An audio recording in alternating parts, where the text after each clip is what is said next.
काला साया। यूं तो बनारस घाट अपनी खूबसूरती के लिए बहुत प्रचलित है, पर घाट के किनारे कई राज लिए बैठे हैं। ये कहानी शुरू होती है बनारस के घाट के पास बने ममता निवास से, जहां प्रिया लाल जोड़े में ममता के घर उसकी बहू बनकर आती है। आओ आओ बहू, घर को अपने पैरों से पवित्र करो। ममता घर की दहलीज पार कर ही रही होती है कि अचानक एक बहुत बड़ी सी बांस पूरे घर में फैल जाती है।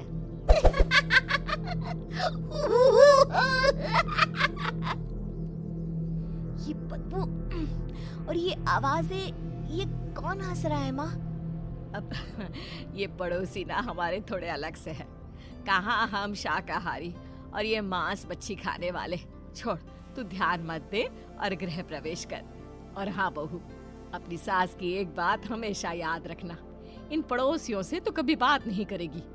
अच्छे लोग नहीं है ये। अपनी सास की ये बात मानेगी ना बेटा? हाँ माँ, जो आपकी मर्जी, मैं उनसे बात नहीं करूंगी। अगले दिन प्रिया अपनी पहली रसोई बनाने रसोई घर में जाती है।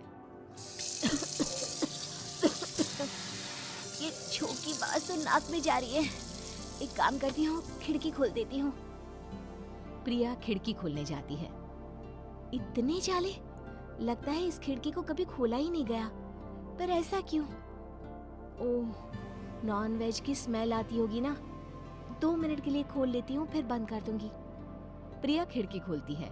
खिड़की खोलते ही उसकी नजर सामने वाले घर की खिड़की पर पड़ती है, जहाँ एक लड़की खड़ी होती है।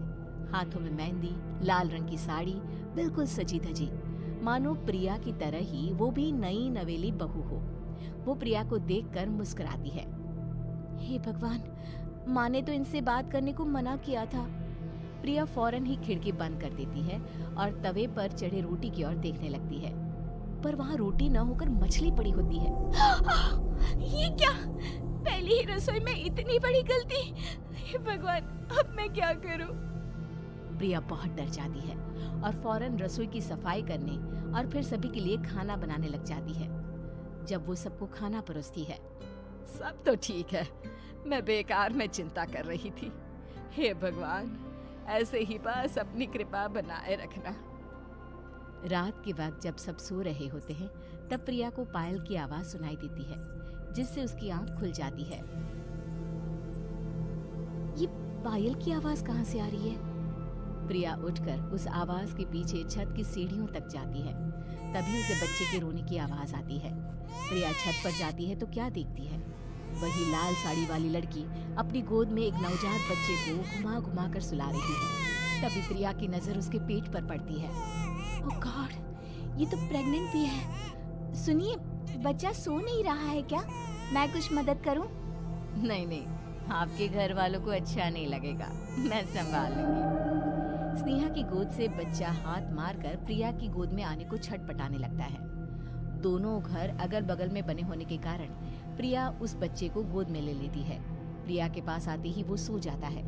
बच्चे का वो स्पर्श रात भर प्रिया भूल नहीं पाती और अगली सुबह वो छत पर कपड़े सुखा रही होती है। तभी उसे एक औरत इशारा करके बुलाती है। स्नेहा कह रही थी, बाबू तुम्हारी गोद में आते ही सो गया। मैं गौरी, स्नेहा की माँ हूँ। बहू, घर आना, बाबू को खिला भी लेना। शाम को जब घर पर कोई नहीं रहता, बच्चे से मिलने के लिए प्रिया छिपकर अपनी पड़ोसन के घर चली जाती है और कुछ देर बच्चे को खिलाकर वापस लौट आती है। इसके कुछ दिन बाद ही प्रिया को पता चलता है कि वो माँ बनने वाली है। ममता की खुशी का ठिकाना नहीं रहता।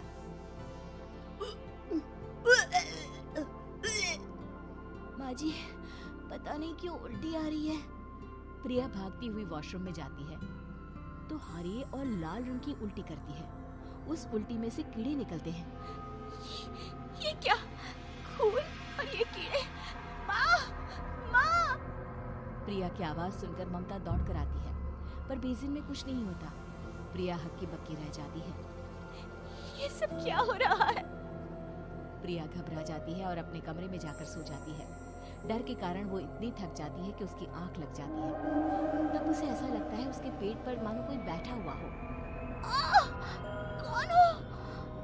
प्रिया के पेट पर एक 5 महीने की बच्ची बैठी हुई थी, जो बुरी तरह जली हुई थी।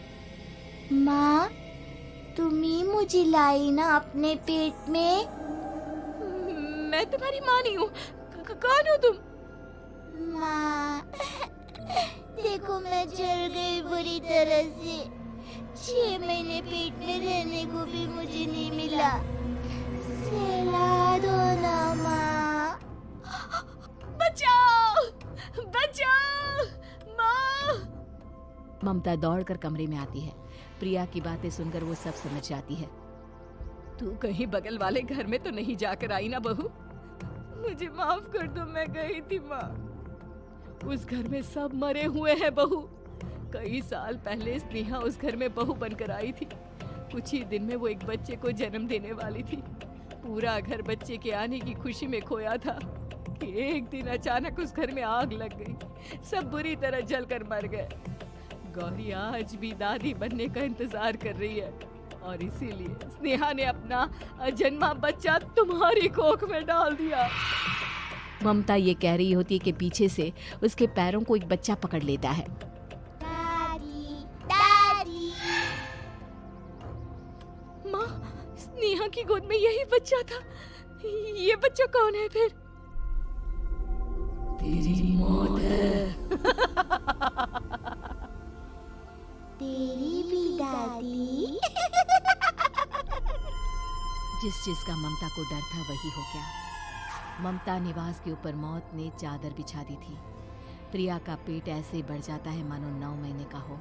2 हाथ उसके पेट से बाहर निकलते हैं। बहू, संतोष को फोन कर, किसी पंडित जी को बुला बहू। प्रिया का पति भागता हुआ घर आता है। ये तो होना ही था माँ। तेरा पाप तेरे सामने आ गया तो तू सह नहीं पा रही है। स्नेहा घर में आग लगी नहीं थी, माँ ने लगाई थी, प्रॉपर्टी की लालच में। और वो बच्चा मेरी पहली पत्नी का बच्चा है, मेरा बेटा, जो कि उस आग की चपेट का शिकार हो गया था। मैंने तुमसे ये सब माँ के कहने पर छुपाया था। मुझे माफ कर दो प्रिया। तुम अगर चाहो तो यहाँ से जा सकती हो। मैं तुम्हें किसी भी बंधन में रखना नहीं चाहता। मेरी शादी हुई है आपसे, मैं आपको छोड़ नहीं सकती, पर उससे पहले हमें स्नेहा, उसकी माँ और बच्चे की आत्मा की शांति करवानी होगी। संतोष और ममता गौरी के घर जाते हैं। अंदर सब कुछ जला हुआ होता है। जमीन पर जली हुई लाशें बिखरी हुई थी। ममता रो रो कर अपने करने की माफी गौरी से मांगती है। प्रिया स्नेहा के घर वालों का अंतिम संस्कार करवा देती है और ममता निवास फिर से आत्माओं के साए से मुक्त हो जाती है।